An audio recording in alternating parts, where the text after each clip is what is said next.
chegando finalmente à última fase da filosofia do Feiglin, que já vai lidar com a filosofia da experiência e simbolização. Essa fase dele já se inicia com a sua obra Anamnese. Nesse ponto, o Feiglin agora ele já vai aprofundar-se mais no estudo das experiências ordenadoras. O processo dele aqui agora, como a gente viu na última fase dele, é não só rastrear essas experiências de ordem na história, mas rastrear elas no próprio substrato da consciência humana, como elas se formam, e inclusive fazer o mesmo processo em si mesmo. É isso que o Feiglin inicia no chamado processo anamnético, que ele utiliza não só para buscar as experiências ordenadoras na alma, como também investigar as erupções espirituais na história, sejam aquelas que ocorreram nos gregos, principalmente através de Platão e Aristóteles, sejam aquelas que ocorreram no Egito, em pontos da Mesopotâmia, e, enfim, que são as características da sua obra ecumênica. Bom, a atenção que o Feiglin dá inicialmente para o processo anamnético é de vital importância. O que seria o processo anamnético e por que estudá-lo? Bom, antes de estudar o que seria o processo anamnético, é importante lembrar o papel que o Feiglin, de novo, dá a esse novo estudo da filosofia da consciência. Estudando os problemas da ordem política e o surgimento das ideologias modernas, o Feiglin percebeu que esse problema ele surge na ordem da própria consciência. A raiz dele se encontra na própria consciência humana de certos indivíduos.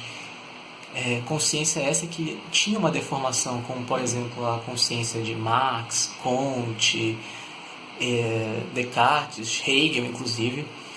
Então, o principal insight do Feiglin para eu entender as ideologias modernas e para eu entender os problemas da ordem política, eu tenho que me adentrar numa filosofia da consciência, nessas experiências deformadas com a realidade. Então, o papel central de um filósofo político é o de uma filosofia da consciência. É aqui que o Feiglin, então, entra no seu chamado processo de anamnese. Ora, o que seria esse processo de anamnese que ele descreve?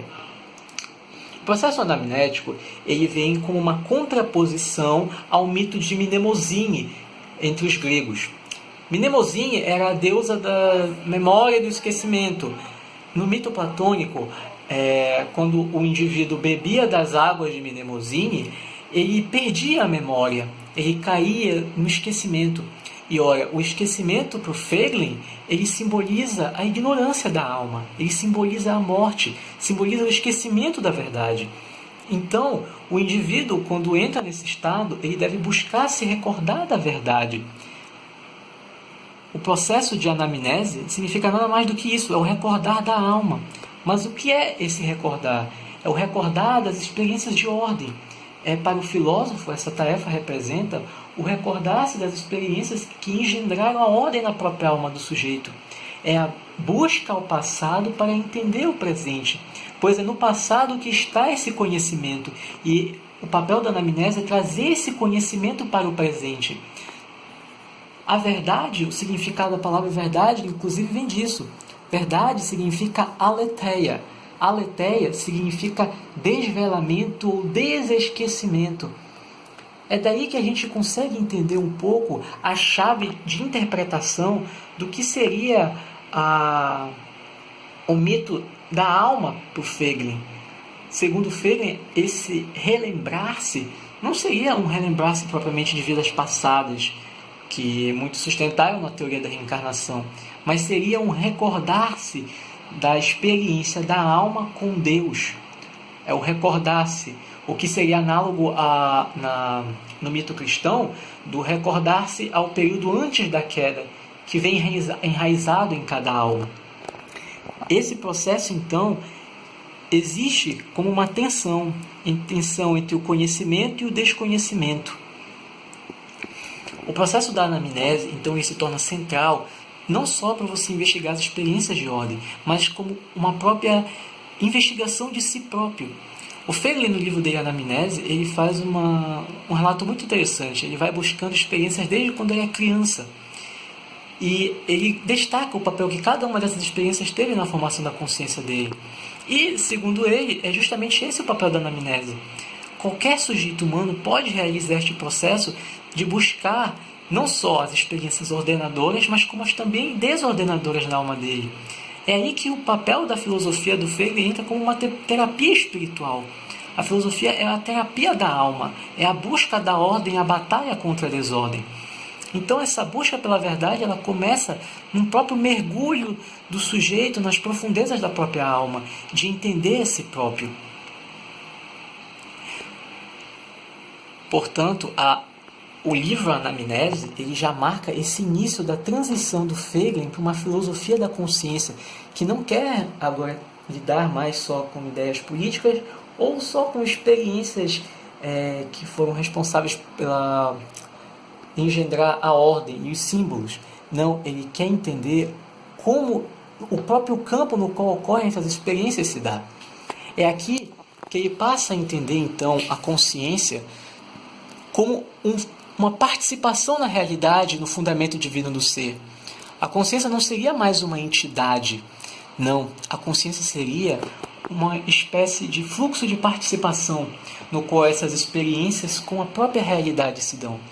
E é aqui que ela se torna, então, primordial para entender as experiências que nós estudamos na última fase, que foram as experiências do mito e a sua transição para a filosofia e a experiência que ocorreu em Israel. Ora, o Feiglin diz que todo homem ele tem uma experiência primária do cosmos. E essa experiência primária os antigos também tiveram. Essa experiência primária do cosmos é aquela que aprende o cosmos e o universo como divino, como o substrato da ordem. Essa forma, que o Feiglin destaca como sendo uma forma compactada, utilizava-se do mito para simbolizar esta verdade. O mundo era visto como divino, seja através dos ciclos solares e lunares e das estações do ano, como a gente viu na última fase. Porém, o Feiglin destaca que a consciência ela sofre diferenciações. Diferenciações seriam o quê? A elevação ou alcançar de uma maior compreensão da realidade e iluminação da consciência acerca de si própria. Essa diferenciação da consciência é o que ele denominou como o salto no ser.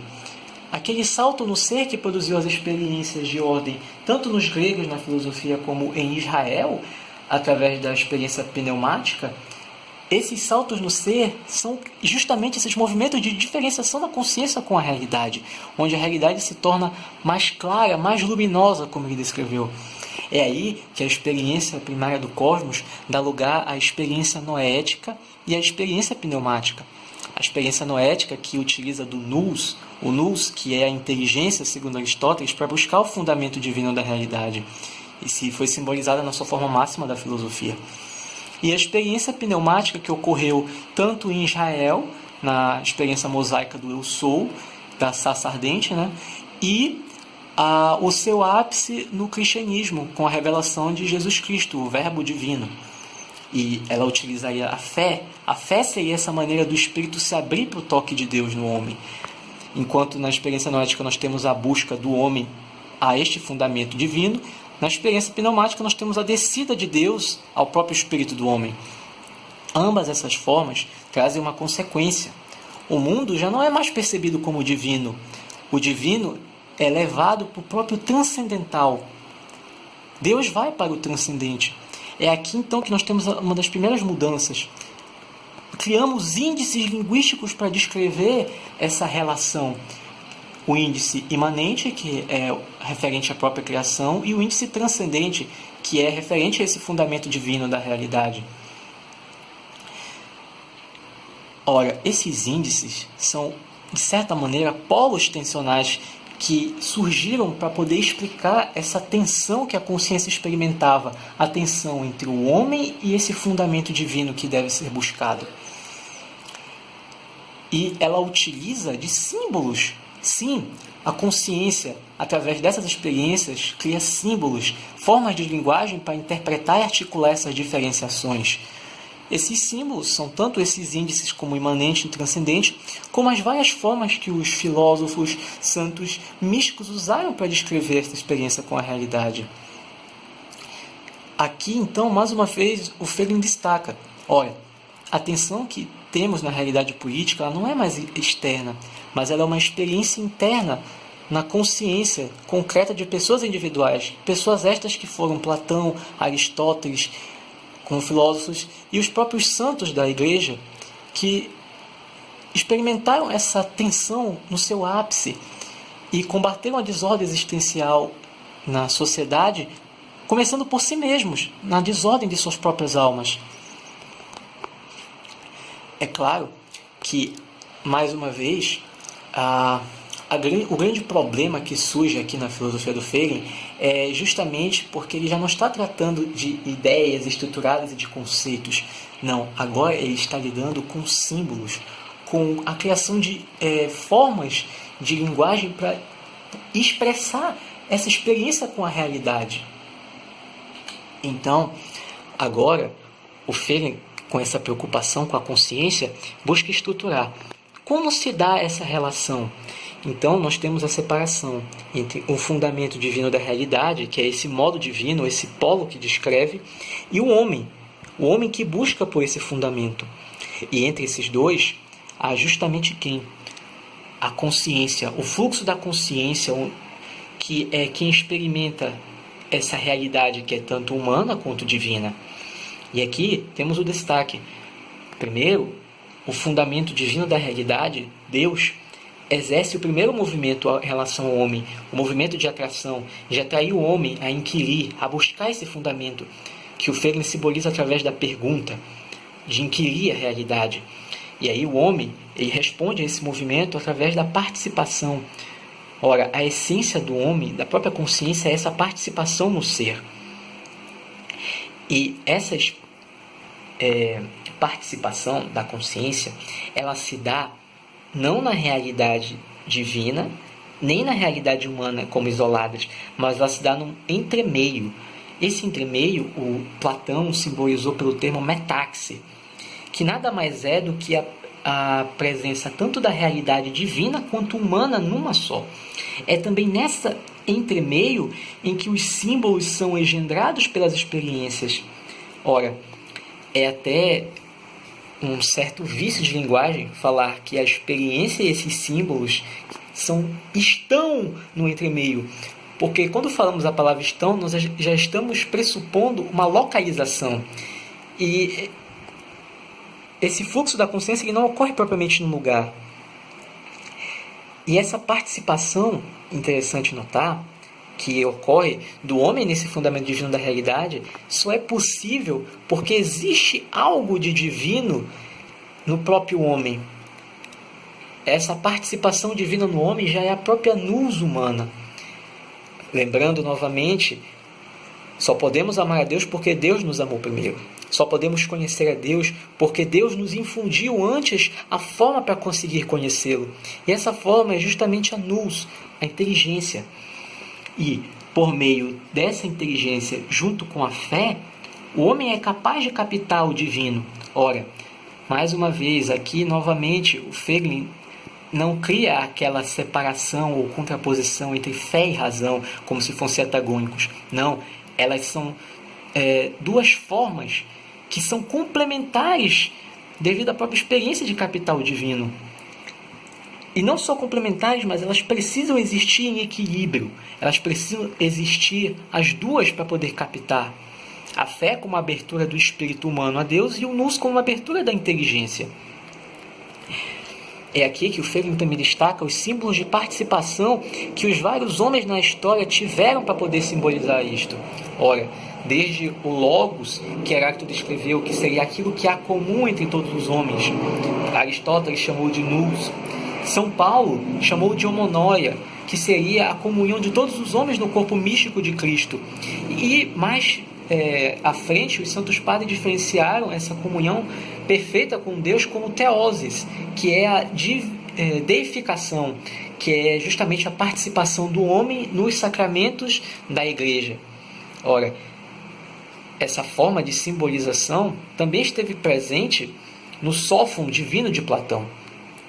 O destaque é que todos esses símbolos de participação eles existem para expressar essa forma do homem participar no divino. E, novamente, um símbolo ele é criado pela experiência com a realidade através dessa consciência.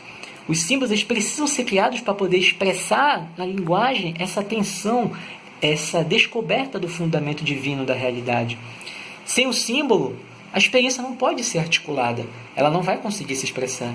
E da mesma forma, sem experiência não há símbolos. Ou, quando muito, se o símbolo for separado da sua experiência que o engendrou, ele se deforma, como nós vamos ver mais para frente nas revoltas ideológicas. Esse é também um dos insights interessantes do Feiglin acerca disso. A separação dos símbolos das experiências que os engendraram são os principais criadores das ideologias modernas. Mas isso nós vamos ver mais para frente. E, finalmente, o maior insight do Feiglin é que a consciência não é uma entidade, mas é um processo de aprofundamento cada vez maior de introspecção causada pela meditação, sendo que essa introspecção é na própria estrutura da realidade. São essas diferenciações da estrutura da consciência que formam a própria estrutura da história, certo? É aqui a consciência como esse fluxo de participação na realidade divina que cria essas experiências participatórias e engendram esses símbolos que tornam a história visível, digamos assim. Ora, as diferenciações da consciência, então, criam a história. A história nada mais é do que esse desenrolar das diferenciações da consciência, delas compreendendo cada vez mais a realidade desse fundamento divino se revelando cada vez mais. Então, é justamente aqui que o Feiglin destaca o papel das irrupções espirituais na história. Ele descreveu isso na sua fase anterior como o chamado eixo ou axial, que foi justamente aquele momento da história onde ocorreram formas de diferenciação, de perceber a realidade com mais aprofundamento. Podemos destacar aqui a forma de Confúcio e Lao Tse, simbolizando o divino como o Tao ou o caminho, o Buda, né? Os insights que o Buda teve, Zoroastro e entre muitos outros. Bom, então aqui o Feiglin chega no seu ápice do que seria então a história. A história não seria simplesmente o desenrolar de acontecimentos, mas sim o palco dessas diferenciações da consciência, que são sempre uma interação da realidade humana e divina. Ora, se a história é esse palco, tanto da presença divina quanto humana, então a história é uma teofania, uma manifestação do divino. É aqui então que, se a história é uma teofania, o Feiglin destaca as duas formas máximas dos quais essas teofanias foram diferenciadas. A forma que Platão simbolizou como o ágaton e o ápice, a forma mais diferenciada que foi a visão de Cristo por São Paulo. Ora, primeiro, Platão simbolizou o fundamento último da realidade como o ágaton. Ele utilizou da mitopoese, uma forma mítica de tentar simbolizar esse fundamento divino. Mas olha, por que Platão e, em certo sentido, o próprio Aristóteles deram um destaque para essa forma mítica?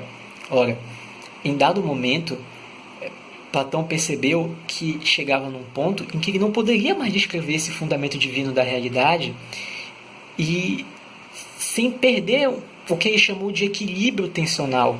O que é este equilíbrio? Que ele diz que é a tarefa do filósofo de preservar. É a tensão que existe entre essa permanência experimentada na realidade e esses acontecimentos teofânicos. As diferenciações da consciência, elas também produzem um aumento dessa tensão. O homem percebe maior a tensão que há entre ele e o fundamento divino. E, segundo Platão, a não preservação desse equilíbrio poderia causar um descarrilamento, que são formas de tentar resolver esse paradoxo da realidade. Só que as formas de resolver esse paradoxo da realidade e de abolir essa tensão que existe que é a própria estrutura da realidade, acaba por deformá-la, acaba por deformar a experiência com a realidade, que, como veremos mais à frente, é a própria estrutura das ideologias. Portanto, o Feiglin destaca que Platão preservou, como nenhum outro filósofo, esse equilíbrio através dessa mitopoese. A mitopoese é, segundo ele, a forma de proteger esse nulo, de proteger a verdade com uma espécie de encapsulamento, para que esse equilíbrio não fosse quebrado. Para ele, o desconhecido divino deve permanecer o mistério, porque o mistério é a própria estrutura da realidade. Porém, em São Paulo, a diferenciação alcança o seu ápice. Quando São Paulo vê o próprio Cristo ressuscitado a caminho de Damasco, Feiglin destaca: a diferenciação na consciência alcança o seu ápice por meio da ordem pneumática. Ora, São Paulo não era um filósofo. Não. Mais do que isso, ele abriu-se espiritualmente para esta visão. O próprio Cristo apareceu para ele. Essa visão, digamos, de certa maneira, revelou simbolicamente o Deus desconhecido. Já não era mais desconhecido, ele se revelava como Cristo. Aquilo que havia sido iniciado com Jesus na sua paixão e ressurreição continua com São Paulo. Então São Paulo utiliza, isso é muito possível ver em suas cartas, suas epístolas, o símbolo da transfiguração da eternidade no fim da história. É a chamada parúzia, a segunda vinda de Cristo, que tantas vezes São Paulo afirma. A vinda de Cristo está próxima, irmãos, preparem-se. Essa visão de São Paulo, ela foi, digamos, segundo Feiglin, tão forte que ela criou um desequilíbrio, digamos assim, aquele equilíbrio que Platão tanto buscou preservar, perdeu-se na visão de São Paulo. Isso não significa que a visão de São Paulo seja menor em relação à de Platão. Não, muito pelo contrário. Feiglin destaca que a diferenciação de São Paulo foi muito maior. A teofania pneumática de São Paulo, ela preencheu totalmente a teofania noética de Platão. O que era, de certa maneira, um mistério, que deveria permanecer um mistério para Platão, que seria o fim último, São Paulo transforma na segunda vinda do Cristo, aquilo que foi obtido por revelação. Então, São Paulo vai diferenciar isso numa escatologia que vai completar o drama da criação, que é simbolizado no começo e no para-além divino. Aqui em São Paulo nós temos finalmente um fim. Qual é esse fim? É o fim último das coisas, é a segunda vida de Cristo e o julgamento dos justos e dos injustos e, consequentemente, o papel que será atribuído a cada um, seja no céu, seja no inferno. A verdadeira renovação dessa transfiguração, que simbolizada por São Paulo, foi iniciada pelo próprio Cristo e continuada por ele. O que eu gostaria de destacar aqui é que, como será visto mais à frente, essa visão de Jesus Cristo por São Paulo, muito, muito longe de ser um mero acontecimento na consciência humana de um indivíduo, ele representa a própria forma de Deus se revelar ao homem no seu ápice, ao apóstolo. Representa a promessa de renovação que o Cristo prometeu a todos os homens. Se essa forma cria um certo desequilíbrio, é pela própria estrutura tensional. É por isso que, segundo Feiglin, é um grande desafio ser cristão, por causa da própria estrutura tensional que o cristianismo impõe a cada homem. A estrutura tensional entre as coisas do agora e a parúzia, a segunda vinda do Cristo. Longe de ser um desequilíbrio negativo, na visão de São Paulo, esse aumento tensional é a própria estrutura da religião cristã. É o que torna possível o cristianismo ser religião única, onde o verbo divino se fez carne e se revelou aos homens. E também, longe, como veremos mais à frente, de a atenção maior que o Feiglin dá à visão do ressuscitado mais do que a ressurreição, não significa, de certa maneira, que o Feiglin tenha diminuído ou tenha relativizado a encarnação de Cristo e a própria historicidade de que Cristo veio ao mundo e ressuscitou. Não. O que o Feiglin quer destacar é que, na visão de São Paulo, a promessa de transfiguração, e mais do que isso, a promessa de participação da consciência humana na realidade divina se torna concreta, se torna finalmente real. Jesus não aparece mais apenas os apóstolos em carne, não. Ele aparece na própria realidade do entremeio.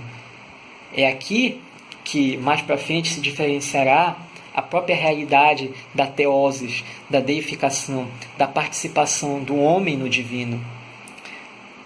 Então, concluindo, eu gostaria de destacar que haverá uma continuação em que eu falaria um pouco mais sobre as consequências desse certo desequilíbrio para a criação das ideologias modernas. Mas o que eu gostaria que vocês fixassem aqui é essas duas formas máximas de diferenciação que a consciência do próprio homem encontrou ao longo da história, da realidade, foram as formas máximas. Se Platão buscou preservar o equilíbrio, foi de certa maneira porque ainda não estava pronto para que ocorresse a revelação, para que esse Deus desconhecido, esse tremendo inefável, esse fundamento divino que Platão sentiu como o fim último, do qual ele não poderia nem se expressar mais por palavras, utilizou da forma de mito, alcança o seu ponto máximo com a revelação a São Paulo, com a sua conversão, com a sua periagógia cristã, de um perseguidor para um apóstolo do Cristo. E é isso aí, ficamos por aqui. E essa foi a primeira parte da chamada Filosofia da Consciência de Eric Feiglin, concentrada nas suas experiências de ordem e desordem.